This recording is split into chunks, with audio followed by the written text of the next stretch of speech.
Podcast, la mejor manera de estar informado con temas de actualidad.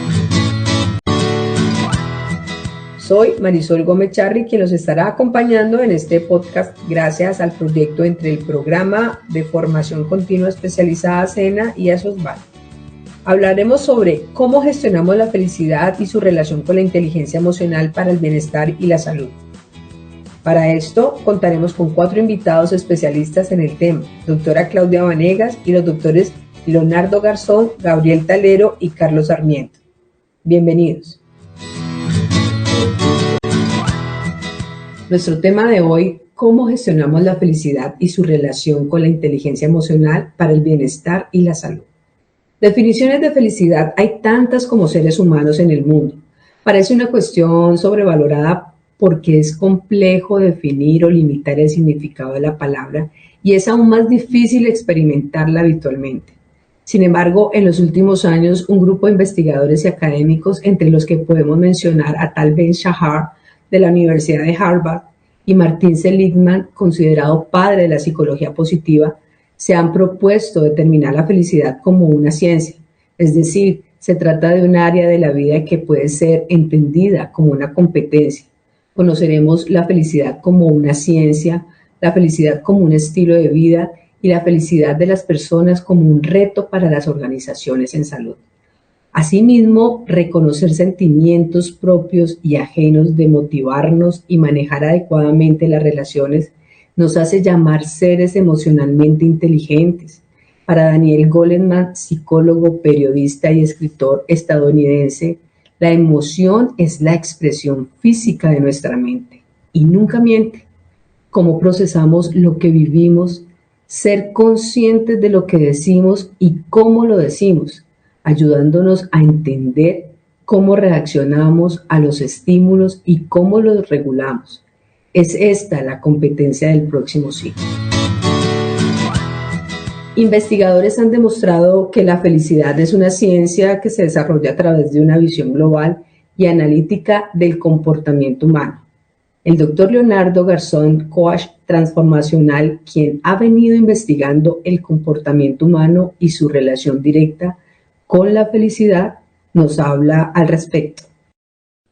La felicidad de una u otra forma, yo creo que siempre ha estado en el centro de la filosofía y en algunos casos incluso ha llegado a convertirse en uno de los conceptos claves alrededor del cual surgieron diferentes escuelas de pensamiento. De hecho, la felicidad desempeñó un papel protagónico en la aparición y en el desarrollo de la ética griega. Imaginémonos la dimensión que tiene la felicidad. Algunos filósofos como Aristóteles mencionaban que ser feliz implicaba lograr la autorrealización y que usted a través de esas metas que podía lograr, pues sin duda alguna, podía alcanzar estados de plenitud y armonía en el alma. Otros filósofos afirmaban que la felicidad significaba valerse por sí mismo, ser autosuficientes y no tener que depender absolutamente de nadie ni del entorno. Los estoicos, por ejemplo, iban un paso más allá y afirmaban que solo se alcanza la felicidad cuando se es ajeno de las comodidades materiales y se sigue una vida basada en la razón, la virtud y que no tenga perturbaciones. A mediados del siglo XIX, una corriente filosófica nos trajo un pensamiento y un concepto diferente. Este nuevo pensamiento nos mencionaba o nos hacía notar que la felicidad era tan solo una actitud mental, una decisión de vida que tenían las personas. Pues por supuesto a lo largo del tiempo también ha habido filósofos como Nietzsche, pues para quienes pues él lo mencionaba, que el ser humano no ha sido concebido para ser feliz, sino que está destinado para sufrir. Antagónica postura de uno de estos filósofos. No faltan aquellos neurocientíficos que intentan reducir que la felicidad es una serie de cambios bioquímicos para tratar de explicar ese fenómeno que los seres humanos constantemente persiguen. Por supuesto, si son cambios bioquímicos, pues estos ocurren en el cerebro y una vez hemos satisfecho estos cambios bioquímicos, entonces indiscutiblemente podríamos mencionar que es felicidad. Otras corrientes le han dado significados diferentes. Por ejemplo, la biología da ejemplos de felicidad como si fuese el resultado de toda esa actividad neuronal que una persona tiene para que pueda lograr algo de forma fluida. La antropología, por ejemplo, que es la ciencia que estudia la humanidad de forma integral, investiga todas las culturas para determinar cómo conocen y sienten, o sea, cómo conciben la felicidad. No hay una felicidad absoluta. No existe una felicidad única, porque termina siendo un constructo de las diferentes vivencias o las diferentes expectativas que tienen las comunidades. Según la sociología, la felicidad es más que un sentimiento, termina siendo una condición subjetiva. Para la ciencia, por ejemplo, el significado de la felicidad es la liberación de químicos en el cerebro, algunos de ellos como la dopamina, la oxitocina y las endorfinas. Pero, por ejemplo, para la psicología, la felicidad es un estado emocional, lo relaciona con las emociones, como lo mencionábamos anteriormente. Pero no un estado emocional cualquiera, sino tiene que ser un estado emocional marcado por la positividad que los individuos pueden alcanzar cuando han satisfecho aquellos deseos, o pues sin duda alguna han cumplido sus objetivos. El concepto de felicidad en la filosofía oriental indica que no es un sentimiento, que termina siendo una cualidad. Séneca, otro de los grandes filósofos, la explica a través de que es una decisión que tomamos los seres humanos de ser felices. Lao Tse, uno de los filósofos más reconocidos de la cultura china, plantea que la felicidad consiste en que el ser humano debe vivir en el aquí y en el ahora para sentirse feliz. Y que estos seres humanos no deberían dejarse determinar su concepto de felicidad por el pasado o el futuro que les demanda.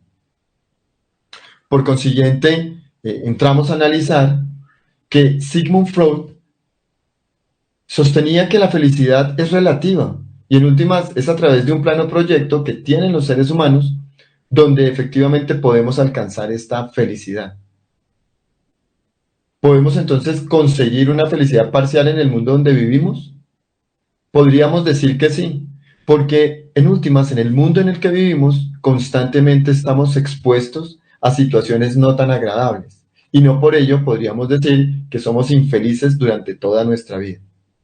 Para el cristianismo la felicidad se manifestaba a través de vivencias, y aún hoy se mantiene la plena convicción de que el solo hecho de seguir a Dios y la religión es entender que la felicidad es reconocer que alguien nos dio la vida y nos permite ser felices. Para los teístas, por ejemplo, religiones donde existe un creador de todo, indudablemente la felicidad solo se alcanza cuando se sigue a ese Dios y existe una unión infinita con todo lo que nosotros hacemos y conocemos de nuestras vidas. Capítulo 2. La felicidad personal está muy relacionada con los niveles de satisfacción en las diferentes áreas de nuestra vida. Muchas veces las personas, como seres multidimensionales que somos, sentimos que varios de los aspectos que conforman nuestras vidas no están plenamente realizados y queremos mejorar, pero no sabemos por dónde empezar. Podríamos pensar que el concepto de felicidad se relaciona con el proyecto de vida de cada persona.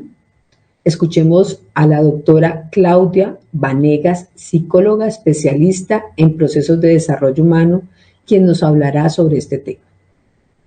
Sin duda alguna, sí tenemos que decir que la felicidad tiene una fuerte relación con el proyecto de vida de cada persona.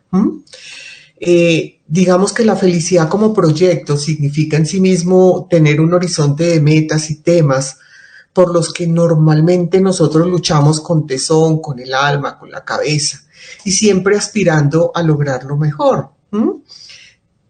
Sin duda, desde el nacer y hasta el morir, todos tenemos un proyecto de vida cuyo objetivo, más que llegar a una meta, consiste realmente en aprender a disfrutar cotidianamente y en los distintos ámbitos donde nos desenvolvemos, ese lograr alcanzar la felicidad.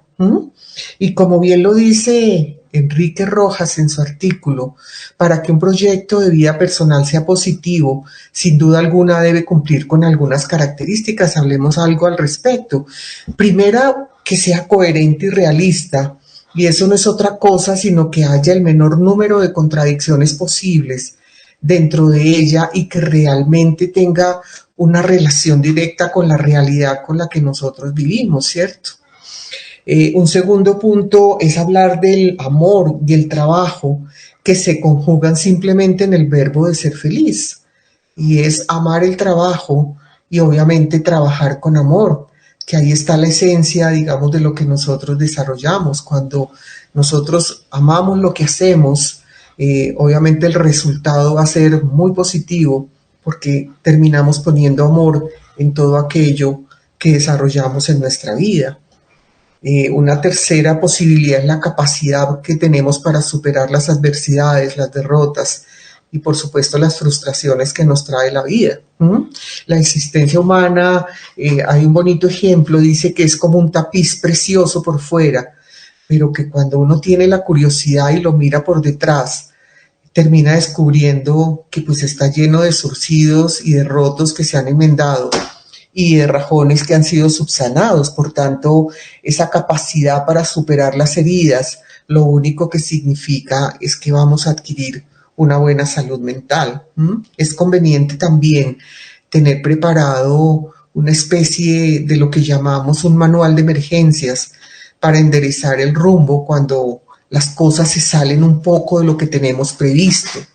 La vida es abierta y provisional, pero tiene siempre un fondo dramático que nos puede pasar cualquier cosa y pues la seguridad absoluta simplemente es una moneda de escasa circulación. Yo creo que nadie tiene la verdad absoluta, por eso a veces tenemos que aprender a medirnos en todas esas dificultades que la vida nos pone para que podamos enderezar el rumbo. Un quinto punto puede ser la amistad como una de esas grandes acompañantes de la vida. La amistad es el plato fuerte de este banquete de la existencia, pero también tiene su propio riesgo, ya que dejar que los demás nos conozcan implica pues obviamente abrir la ciudadela interior y dejar que pasen y que contemplen de cerca lo que realmente somos. Sin embargo, esto tiene un tema muy positivo, y es que en la escala de las intensidades de los amigos, alcanzar una buena puntuación nos asegura esas cosas bonitas de la complicidad, de la confidencia, de la intimidad, de la capacidad para desahogarnos en los momentos malos y buscar ese apoyo y ese refugio en otro que terminan siendo fundamentales. Y finalmente la convivencia, entendida como un arte.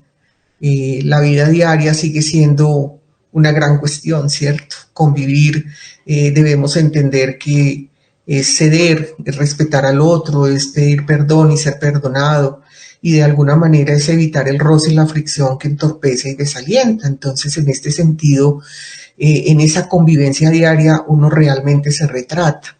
Por eso la importancia de cuidar esos pequeños detalles del día a día para poder hacerla más amable y positiva. Es entender finalmente que en este mapa de la felicidad, este siempre se dibuja sobre la base de valles y colinas o de ríos caudalosos y de pequeños riachuelos que terminan alimentando la tierra y que le dan vigor y frescura. Asimismo es la felicidad.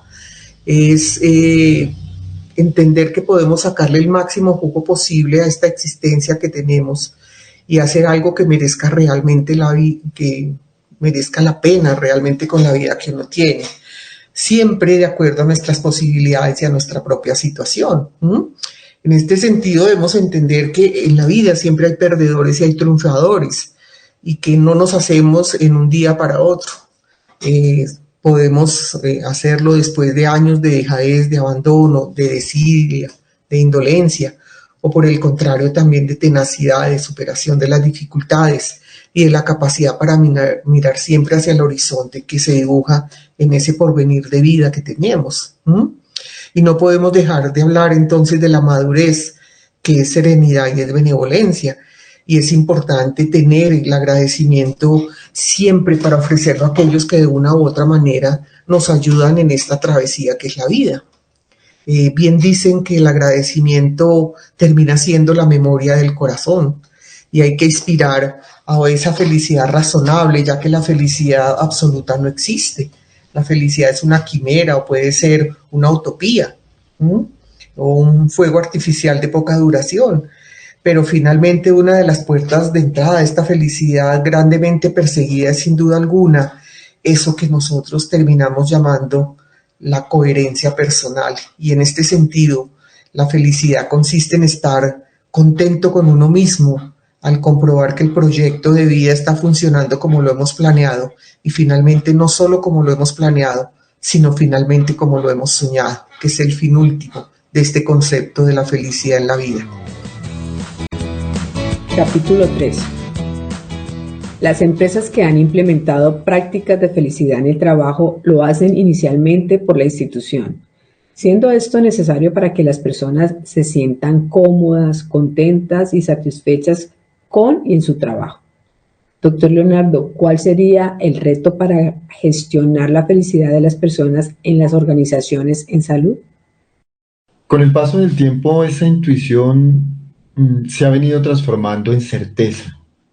Allí se presentan dos fenómenos. El primero es un despliegue de capacidades y fortalezas individuales de las personas que sin duda alguna se van a ver reflejadas en este compromiso y esa alegría o ese disfrute por su trabajo. Y un segundo elemento está relacionado con esa voluntariedad del alto desempeño, que está, por supuesto, concentrada en esos resultados del trabajo, donde uno indudablemente observa personas supremamente satisfechas, que impactan la mejora del servicio, pueden aumentar las condiciones o esas relaciones que se generan en los entornos laborales. Se presenta una mayor creatividad, mayor innovación, mayor productividad, crecimiento de indicadores, en fin, un marcado incremento laboral. Allí yo creo que es esencial que quienes buscan implementar estas prácticas de felicidad en el trabajo no pierdan de vista que la ética es lo que fundamenta los comportamientos de los seres humanos y que no necesariamente la felicidad podría estar distante de lo que nosotros nos concebimos como personas en el marco de la ética. Por eso, cada uno de nosotros, cuando intentamos alcanzar la felicidad, debemos encontrar y preguntarnos cuál es la mejor versión mía, que me permita ese reencuentro conmigo mismo para poder reencontrarme con las personas que me rodean. Algunos ejecutivos han impulsado sistemas de gestión de la felicidad, donde pues sin duda alguna lo llevan a que el fortalecimiento de capacidades de las personas y ese interés individual genera que haya una relación directa con ese interés general. O sea, ¿qué tanto nosotros juntos podemos contribuir de manera significativa a una sociedad? En el marco de esta mirada integral, entonces, el trabajo no podría estar separado de este entorno laboral, porque uno no es uno en la casa y otro diferente en el trabajo. Cómo las potencialidades que nosotros tenemos desde lo que concebimos como familia y como hogar, indudablemente impactan ese entorno que yo comparto con otros seres humanos desde esta óptica laboral. Sin duda alguna, la ética genera atmósferas de bienestar para las personas. Y para Fernández, por ejemplo, pues este es un requisito indispensable para que podamos implementar modelos de felicidad en el trabajo. Allí las organizaciones compiten por medio de las personas. Algunas de las empresas estudian a los diferentes competidores, sus características, sus estilos de liderazgo, las tomas de decisiones, actitudes y motivaciones en el trabajo. Sin embargo, la estructura jerárquica de las organizaciones nos puede llevar a que volvamos a ese modelo tradicional y que nos indique que usted es feliz o logra la felicidad en la medida en que jerárquicamente logra todos los objetivos hasta llegar a la cima. Ese es un concepto que no es ni bueno ni malo, solo que no necesariamente el hecho de lograr ese objetivo jerárquico lo podría usted llevar a que esté directamente relacionado con la felicidad. Es aquí donde observamos que los directivos de las organizaciones tienen un papel fundamental. Y este papel fundamental es cómo lograr conectarse en esencia con lo que conciben los seres humanos que trabajan al interior de las organizaciones, para llegar a acuerdos comunes que promuevan la felicidad y el significado de felicidad, pues para cada una de estas organizaciones. Por eso nosotros utilizamos un término de creación de valor. Y esta creación de valor entonces estaría directamente relacionada con un aspecto de formación y desarrollo, digamos que profesional. Sin embargo, ¿cómo logramos potencializar aquello que no diste este conocimiento técnico y esta experiencia, sino que los colaboradores puedan acercarse también desde su ser, desde aquellas habilidades que le permitan dar ese valor agregado y que fortalezcan pues esa competencia para las personas que pues sin duda alguna esperan algo de nosotros? Daniel López, cofundador y CEO de Balance Life, una empresa especializada en el desarrollo y puesta en marcha de programas de formación en hábitos de vida saludable, menciona que este bienestar físico y emocional de las personas está directamente relacionado con la productividad y la competitividad de las empresas. Por eso, en últimas, cada vez que desarrollemos planteamientos estratégicos, cada vez que nos pensemos en este rumbo organizacional, cada vez que pensemos en el clima y en la cultura organizacional, tenemos que colocar en el centro de todo este escenario, cuáles son esas necesidades y expectativas de los seres humanos en torno a la felicidad, para que podamos alinear estos objetivos organizacionales o empresariales con aquellos objetivos que tienen los seres humanos que trabajan y desarrollan su vida en la misma organización. Algunos estudios relacionados con felicidad organizacional pues muestran unos resultados favorables y con base en ellos uno podría concluir que los colaboradores son más creativos y capaces de generar cambios significativos cuando sus niveles de felicidad están por encima del promedio. Podría disminuir la rotación de personal, por supuesto, aumentar la motivación y la energía en este ambiente que uno dice growth mindset, donde es un ambiente de crecimiento. Creo que también nos podría promover estos ambientes. El trabajo colaborativo se puede disparar, una mayor vinculación y compromiso, unos vínculos relacionales diferentes, pero sobre todo unos vínculos que generan confianza. Y la confianza en el otro genera bienestar. Y este bienestar promueve un ambiente que puede desarrollar la felicidad sin duda alguna. Algo que es sorprendente cuando hablamos de organizaciones que son altamente felices es que generan una conciencia diferente de cara a lo que son como personas, pero también la conciencia del poder trabajar, el valor que tiene el trabajo. Ese sentido de pertenencia va a llevar a que, por supuesto, los niveles de productividad se impacten, que tengamos unas ventas diferentes, que mejoremos la calidad del servicio, que sin duda alguna disminuyamos estas relaciones que pueden impactar pues la forma como nos estamos relacionando. ¿El estrés puede disminuir? Claro. Y que las personas se ausenten, indudablemente está relacionado con qué tan bien me siento en el entorno donde yo trabajo. Si la comunicación se puede dar más fluida en términos de felicidad, pues estudios lo han demostrado. Y allí nosotros hablamos entonces de la creación de valor a través de darle significado a la felicidad del individuo, de su familia, de la empresa y del entorno, a través del cual estos seres humanos se desarrollan.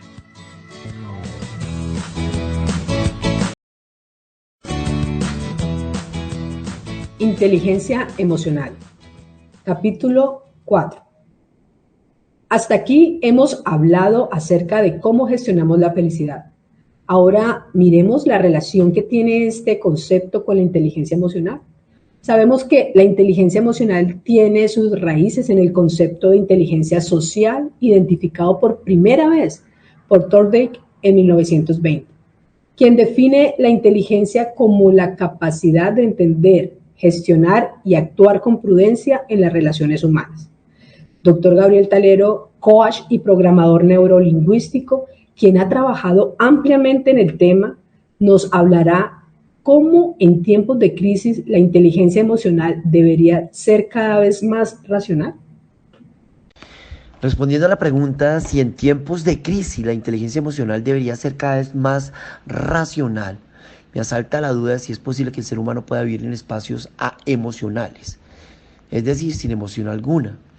Y creo que no es posible concebir ni siquiera la idea de tener una vida feliz, plena, una vida pacífica, si ya de hecho no estamos hablando de una emoción.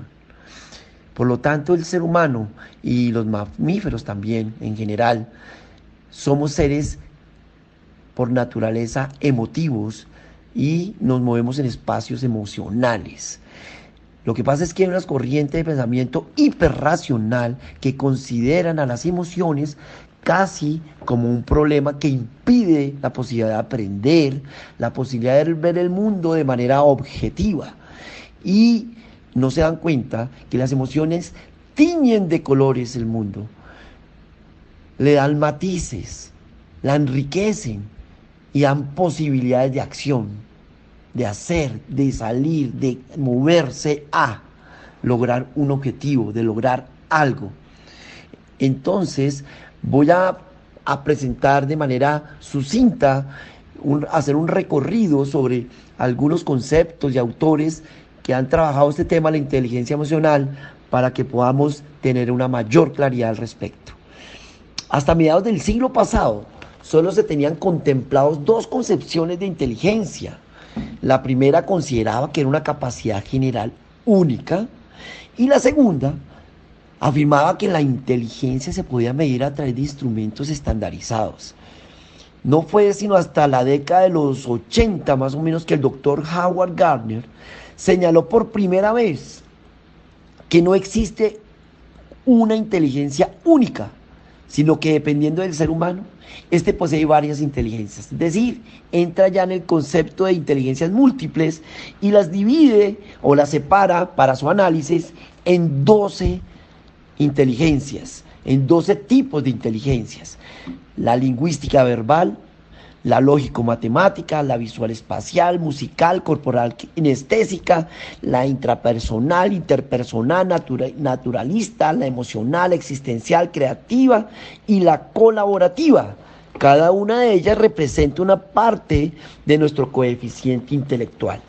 Luego de la teoría desarrollada por Gardner sobre las inteligencias múltiples, el concepto de inteligencia emocional fue utilizado por primera vez en el año 1990 con Peter Salovey y John Mayer, dos psicólogos norteamericanos, para luego ser trasladado a un libro homónimo escrito por Daniel Goleman, reconocido actualmente como el padre de la inteligencia emocional.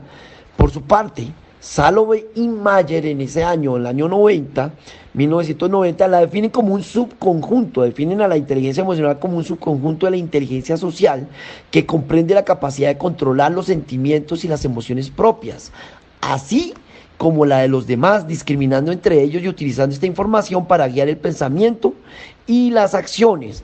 El psicólogo Goleman entonces se apoya, digamos, en las investigaciones o por lo planteado por Gardner en términos de la inteligencia, pero dice que se distancia un poco diciendo que no dependen esa inteligencia necesariamente de las emociones, sino también de un correcto pensamiento y desarrollo emocional. Entonces este tipo de inteligencia, y haciendo la distinción en términos de qué es la emoción, entendiendo la emoción como la respuesta automática ante un estímulo interno o externo que genera una reacción física o biológica que dura corto tiempo, y una vez pasa eso, viene el pensamiento, viene la conciencia y viene la interpretación que hacemos de eso que nos está pasando. Y ahí es donde está todo el aporte de Goleman, porque a eso es lo que sí podemos controlar. La emoción no la podemos controlar, pero la forma como interpretamos lo que nos pasa, sí.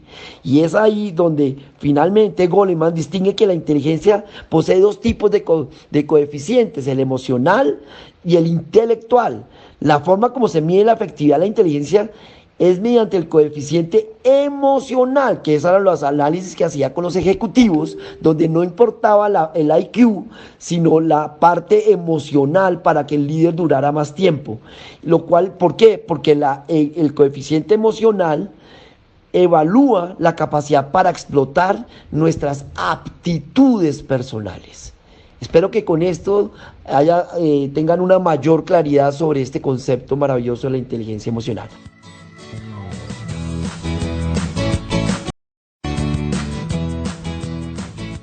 Capítulo 5. Resulta claro que como seres humanos reaccionamos a los estímulos y es importante aprender cómo regulamos las emociones que sentimos. Sin embargo, las decisiones que tomamos en la vida son generalmente emocionales. ¿Deberíamos entonces concentrarnos en la forma de cómo regulamos las emociones para tomar decisiones?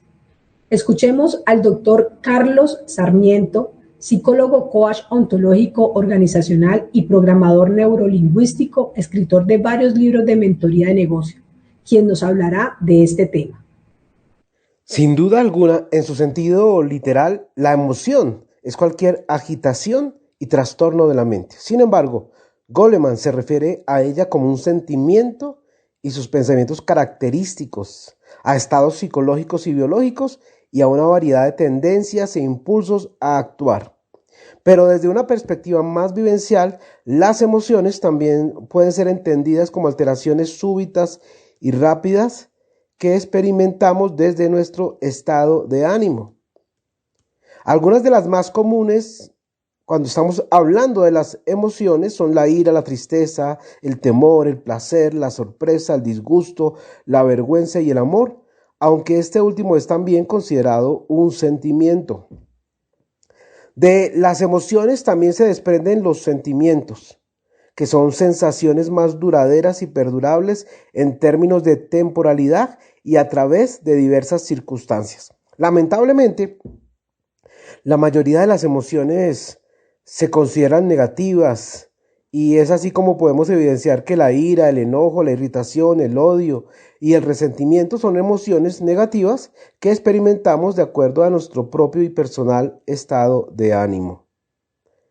Pero también es importante comprender que cada uno de estos estados juega un papel primordial en la realidad social que estamos viviendo, ya que al dejarnos llevar por estas emociones negativas podemos y solemos caer en injusticias, en violencias, en agresiones, en intolerancias y en otros aspectos que fundamentan los antivalores que están evidenciando las crisis que están afectando a nuestra sociedad globalmente. Pero es muy importante entender que algunas de estas actuaciones las podríamos catalogar como patológicas, ya que de ninguna manera es normal o común que las personas reaccionen de esta forma, haciendo daño físico al individuo o individuos causantes de su frustración o dolor. Por lo general, a pesar de que nuestra mente puede generar y producir pensamientos o ideas donde se infrinja o se haga un daño inmediato, al pasar unos instantes reflexionamos y actuamos de acuerdo a nuestros principios éticos y valores inculcados. Entonces es importante entender cómo yo puedo tener una emocionalidad que se me dispara, pero si estoy sano la puedo autocontrolar, pero cómo yo puedo tener una emocionalidad enferma o patológica que es la que se desarrolla en aquellos seres humanos que terminan lastimando a otros seres humanos. Cuando somos capaces de manejarnos es cuando podemos decir que tenemos un dominio de nosotros mismos y de nuestras reacciones, es decir, que tenemos autocontrol, entendido como la facultad de frenar nuestros impulsos y pensar, aquí lo importante, pensar antes de actuar, que es lo que se considera una actuación bastante inteligente. Cuando hablamos de inteligencia emocional, se hace necesario y primordial también aprender a resolver nuestros propios problemas y conflictos a nivel personal y emocional. Goleman, más o menos hacia 1995, también planteó que la inteligencia se define como la capacidad de resolver y de crear conductas que tienen un valor cultural. Por lo tanto, la inteligencia emocional será la capacidad también de poder resolver problemas de carácter emocional que involucran el control de aquellos impulsos que sentimos y que podemos sentir todos ante cualquier o determinada situación que nos saca de nuestra zona normal. Howard Gardner, otro estudioso, otro referente, más o menos hacia 1983, formuló un concepto también muy valioso, que es el concepto de las inteligencias múltiples, donde se incluyen tanto las inteligencias interpersonales, que son externas o de relación, como las intrapersonales, que son internas o de autoconocimiento. Goleman también explica que el éxito de una persona no depende del intelecto o de sus estudios académicos, sino de su inteligencia emocional, que según Goleman es la capacidad de reconocer los sentimientos propios y los de los demás para así manejar bien las emociones y tener relaciones más productivas y más sanas con quienes nos rodean. Y por último, también las podemos apreciar en nuestra capacidad de hacer las cosas, nuestras habilidades, desempeñarnos bien en las situaciones de la vida cotidiana, trabajo, relaciones de pareja, familia, estudio y demás.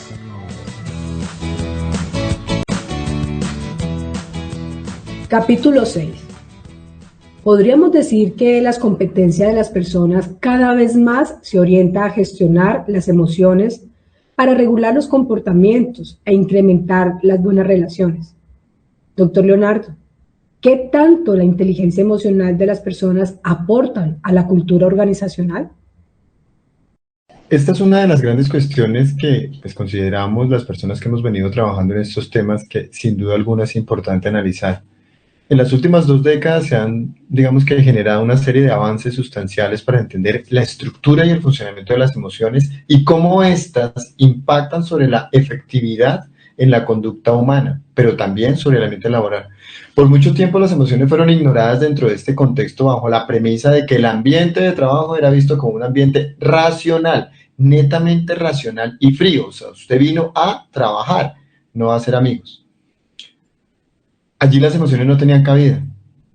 Esta visión se ha ido desvaneciendo poco a poco y se ha venido transformando ese concepto, porque las investigaciones nos han llevado y nos han demostrado que las emociones en el trabajo pueden ayudar a explicar estos fenómenos individuales y organizacionales. Recordemos que nosotros en la cultura que definimos para la organización, sin duda alguna las emociones de las personas son las que hacen el constructo de la cultura. Por consiguiente, es supremamente importante que nosotros podamos entender que las emociones son una parte fundamental en el desarrollo de las personas, pero sobre todo, las emociones crean, co-crean y hacen que las personas que trabajan en ellas indiscutiblemente trabajen por un propósito común. Doctora Claudia, para finalizar, de acuerdo a la información que nos han compartido, ¿se podría pensar que la inteligencia emocional para los seres humanos resulta ser una fuente de salud, bienestar y felicidad? Para concluir, la inteligencia emocional sí resulta ser una fuente de salud, bienestar y felicidad. Nos ayuda sin duda alguna a desarrollar la empatía, que es la que nos ofrece la posibilidad de ponernos en el lugar del otro, de leer sus emociones y de entenderlo desde una mejor manera. Y tal como lo apunta el hombre más feliz del mundo, según la neurociencia, Matthew Ricard, él dice que la felicidad verdadera se encuentra en la bondad, en el dar y en la gratitud, que lo que hacen es generar emociones positivas, acciones que sin duda han demostrado que no solo nos hace más felices, sino también nos hace más sanos y más armónicos con los que nos rodean. Hemos llegado al final de este podcast. A nuestros invitados, doctora Claudia, y a los doctores Leonardo, Gabriel y Carlos, gracias por compartir esta interesante información. A nuestros beneficiarios y a todos los que nos escuchan, gracias por acompañarnos. Los invitamos a seguir las redes sociales de @senacomunica y @susbat. Hasta una próxima.